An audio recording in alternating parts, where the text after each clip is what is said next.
안녕하세요. 반갑습니다. 과학과 홍희진입니다. 전국에 계신 2015년도 공무원을 준비하시는 수험생 여러분들 만나 뵙게 돼서 진심으로 반갑습니다. 자, 저는 과학 중에서 생명과학과 화학을 담당하게 된 홍희진입니다. 자, 여러분들 아시다시피 과학은 파트로 나눠져 있죠. 물화생지 파트로 나눠져 있는데요. 그 중에서 이제 저는 생명과학이랑 화학, 자 그리고 다른 선생님께서 물리랑 지구과학을 진행해 주시게 될 것입니다. 자, 그러면 이번에는 우리 이번 시간은 이제 실제적으로 강의를 시작하기 전에 공부를 하시기 전에 좀 감잡아 보는 시간, 오리엔테이션 시간 가져보도록 하겠습니다. 자, 생명과학과 관련된 내용들 어떤 기출문제가 나오고 생명과학 무엇을 배우는지까지도 이제 살펴보시면 될 것 같네요. 자, 여러분들 우선 그 2015년도 딱 이제 시험을 보셔야지라고 마음 먹으셨죠. 끝까지 함께 하셔서요. 꼭 좋은 성적 얻으시기를 제가 항상 응원하겠습니다. 자, 그럼 이제 보도록 할까요? 생명과학 가보도록 하겠습니다. 먼저 우리 공무원 시험 국가직, 지방직, 그리고 서울시 준비하시는 분들도 계시죠? 자, 서울시 이런 문제 시험들이 있는데요. 국가직을 기준으로 살짝 한번 살펴보도록 할게요. 자, 국가직 시험은 2014년도엔 좀 빨랐어요. 그쵸? 필기시험이 4월 19일에 이제 실시가 되었습니다. 자, 근데 필기시험 저랑은 이제 여기까지 하시는 거죠. 필기시험 그 날까지 함께 해주시면 되겠습니다. 근데 그 이유도 여러분들 좀 힘드시겠어요. 그죠? 면접시험도 있으실 거고요. 최종 발표는 10월 늦게 나게 되겠습니다. 그러니까 길다면 긴 시간이죠. 긴 시간이죠. 그쵸? 1년을 이제 저랑 이제 함께 해주셔야 될 텐데요. 시작이 반입니다. 근데 끝내는 게 이제 더욱더 중요하니까 끝까지 따라오셔야 될 것 같고요. 따라오셔야 하겠고요. 자, 국가직 시험의 시험 일정, 내년엔 또 어떻게 조금 바뀔지 모르지만요. 비슷한 일정으로 가지 않을까 싶습니다. 자, 그러니까 지금부터 철저히 준비해 주셔야 되겠습니다. 여러분 중에서는 이제 나이대가 참 다양할 거로 예상이 돼요. 특히 과학을 선택하신 분들은 아무래도 고등학교 졸업하신 지 얼마 안 되신 분들이 조금 더 많이 선택을 하지 않으셨을까 싶어요. 왜냐면 이게 고등학교 교과 과정 내용이랑 일치하기 때문에 낯설지 않거든요. 그쵸? 그러신 분들 많이 계시죠? 아니면 이제 나이대가 좀 있으시더라도요. 한번 도전해봐야지. 네, 이러신 분들도 정말 진심으로 환영합니다. 자, 전체적으로 공채 필기 합격자를 한번 보면은요. 20대에서 30대가 사실은 가장 많아요. 75% 정도를 차지하고 있습니다. 13년도 그렇고요. 14년도 그렇고요. 자, 23살부터 한 32살까지 가장 많은 합격자 현황을 나타내고 있는데요. 50세 이상도 있었어요. 자, 그리고요. 되게 어린 수험생들. 자, 18살, 10대에 요런 만이겠죠. 만 10대에 이런 수험생들도 합격을 하게 되었습니다. 여러분의 나이대가요. 어디에 속해져 있던지 간에요. 합격을 못하실 이유는 전혀 없습니다. 네, 노력하시면 됩니다. 자, 저랑 이제 끝까지 과학 함께 해주시면 되겠습니다. 전체적으로 합격자 현황 살펴보시길 바래요. 제가 말씀드리고 싶은 건 너무 나이가 어리다, 아니면 너무 많다라고 해서 너무 두려워하지 마시라고요. 합격하신 분들 분명히 있습니다. 자, 그러면 지금부터는 생명과학의 우리 전체적으로 교과 과정을 살펴보도록 할 텐데요. 단원이죠, 단원. 과학은 공부하실 때 목차 보는 거 진짜 중요하거든요. 목차가 어떻게 구성되는, 특히 화학이랑 생명과학은요. 좀 연결이 많이 되어 있어요. 화학은 정말 이렇게 연결 많이 되어 있고요. 생명과학도 여러분 보시면은요. 약간 흐름을 느끼실 수 있으실 거예요. 생명과학이 뭔지 살펴보는 게 1단원이에요. 생명과학이 뭔지. 우리가 돌 이런 거 배운다는 거 아니잖아요. 얘네들 배우겠다는 거 아니잖아요. 살아있는 애들 배우겠다는 거죠. 그럼 살아있는 애들이 무엇인지 살펴보자. 살아있는 애들의 가장 큰 특징은 세포겠죠. 그래서 세포에 초점 맞춰서 사실은 1단원 살펴보시면 돼요. 자, 생명과학이 무엇인지 살펴보시고요. 자, 그리고 생물이 어떤 특징들을 가지고 있고, 생명은 생물체들은 하는 일 되게 많잖아요. 그쵸? 숨도 쉬어야 되고, 에너지도 내야 되고, 이렇게 제가 팔도 움직여야 될 것이고, 말도 해야 될 것이고, 심장도 뛰어야 될 것이고. 자, 요런 전체적으로 어떤 일들을 해 나가고 있는지, 그냥 전체적으로 이제 보는 요 단원이 첫 번째 단원입니다. 자, 그리고 말씀드렸다시피, 세포 내용이 이제 가장 중요하겠죠. 그리고 이제 생물을 구성하고 있는 물질도 중요해요. 단백질이라든지 뭐 아니면 물이라든지 이런 물질들을 살펴보는 것도 굉장히 중요한 내용 중에 하나가 되겠습니다.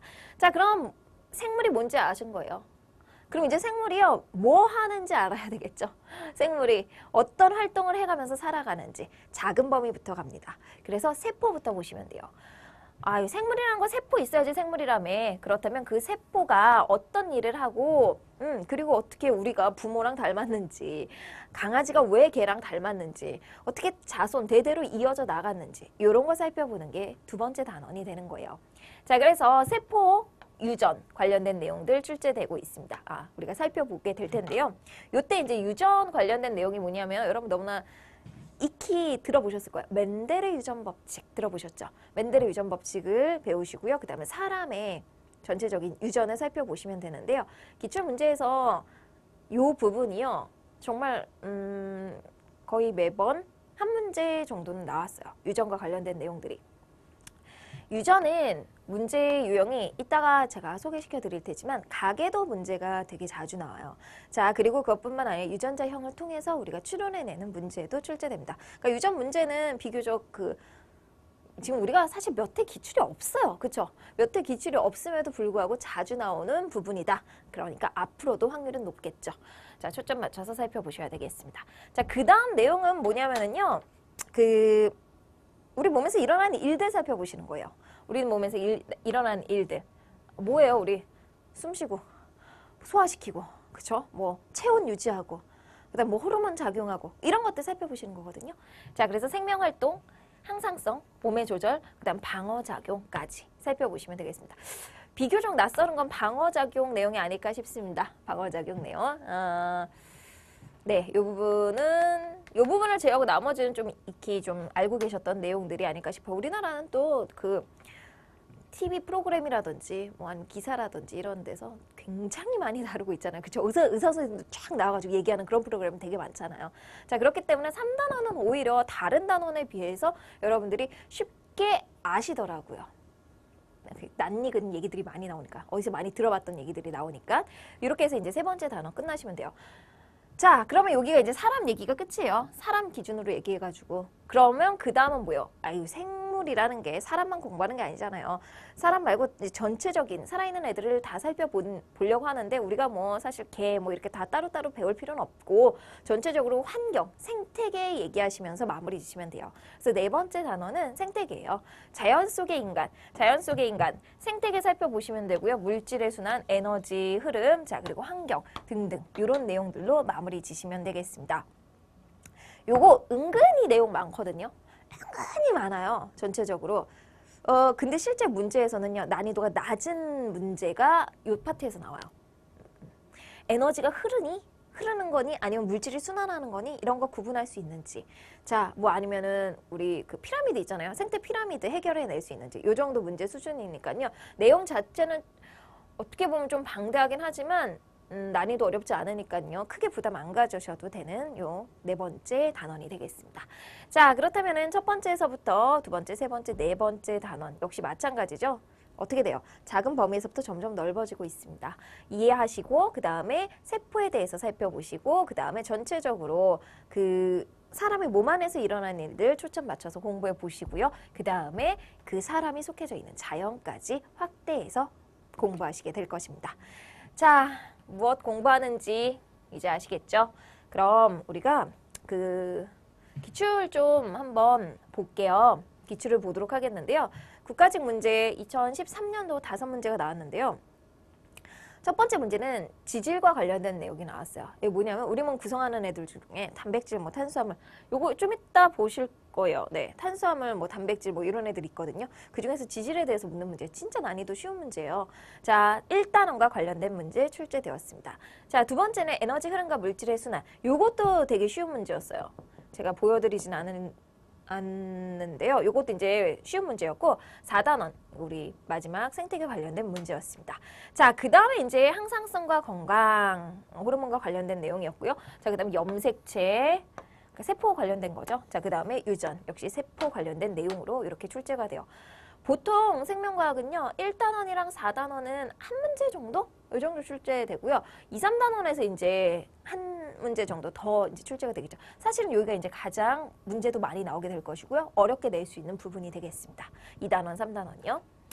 자, 그러면 2014년도 보도록 할게요. 이번에는 3단원 문제가 2개 나왔어요. 자극 관련된 문제, 자 그리고 근수축 운동 요 2문제가 나왔는데요. 나왔고 1단원에서 또 나왔어요. 이것도 역시 마찬가지로 우리 몸을 구성하고 있는 물질 중에서 단백질에 초점 맞춰서 나왔습니다. 자, 그 다음에 4단원 생태계 평형과 관련된 피라미드 문제가 출제되었고요.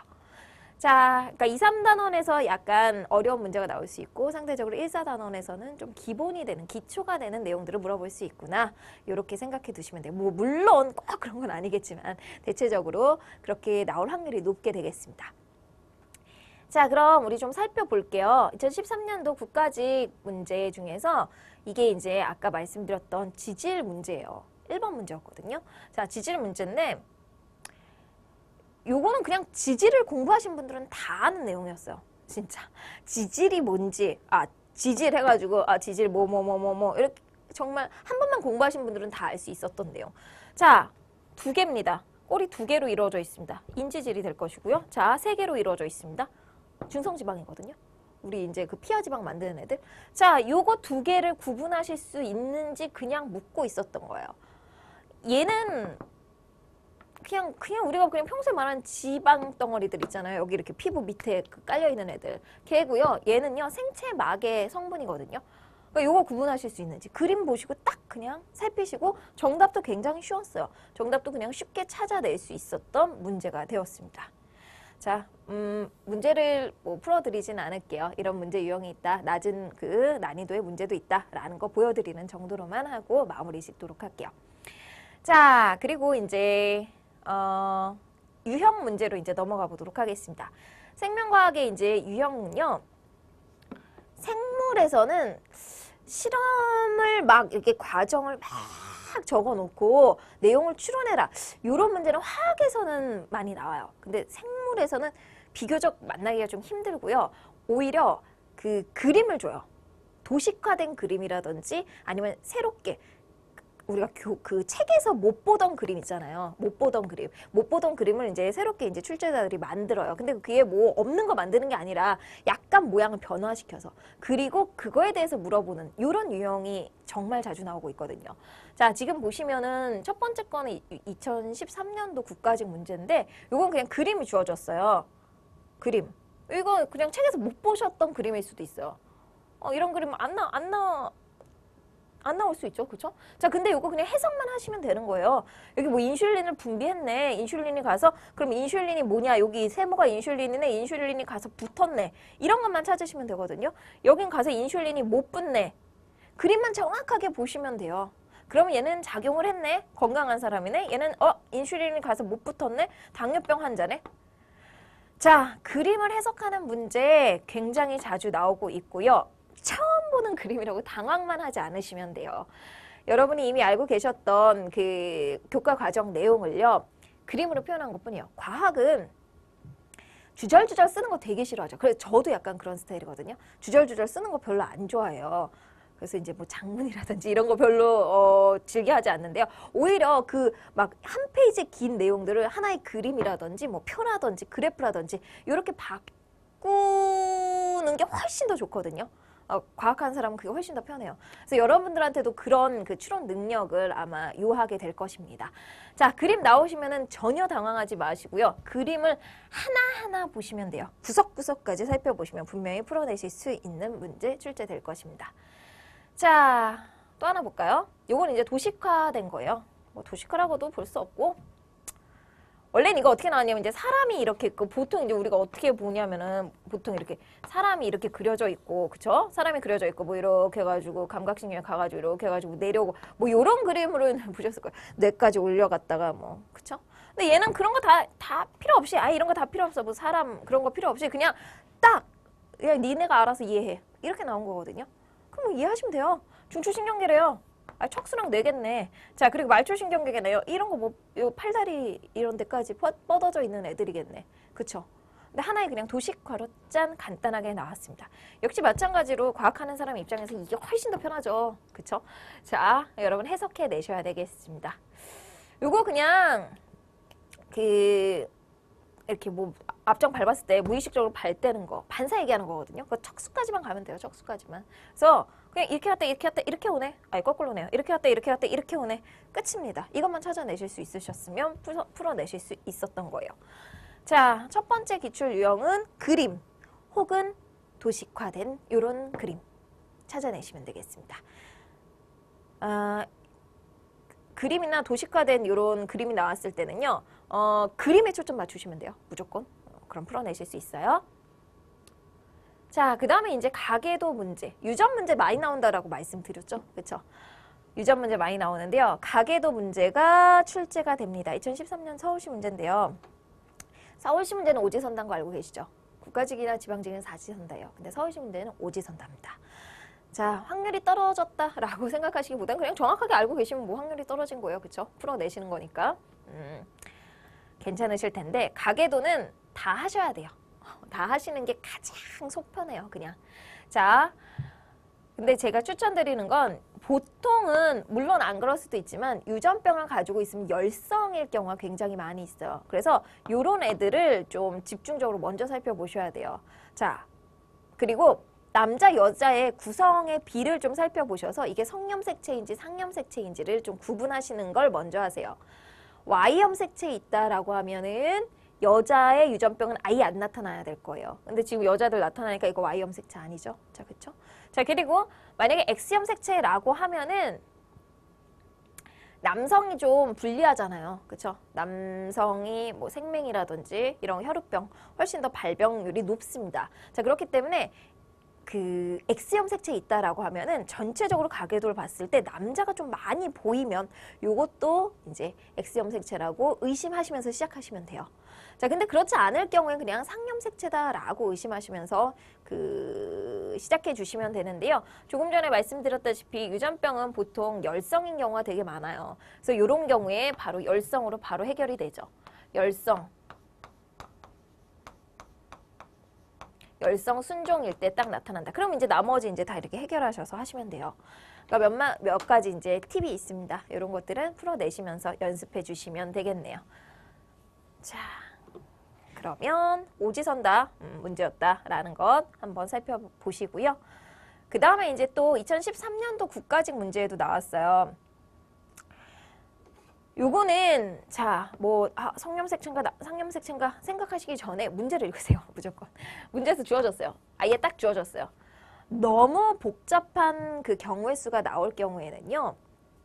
그러니까 성염색체인지 상염색체인지 분명 힌트가 주어질 거예요. 시간 내에 풀어야 되기 때문에 힌트가 주어질 수밖에 없습니다. 자, 그럼 그거에 이제 초점 맞춰서 여러분들 확인해 두셔야 되겠고, 아까 말씀드렸다시피 여자가 있었다라는 얘기는요.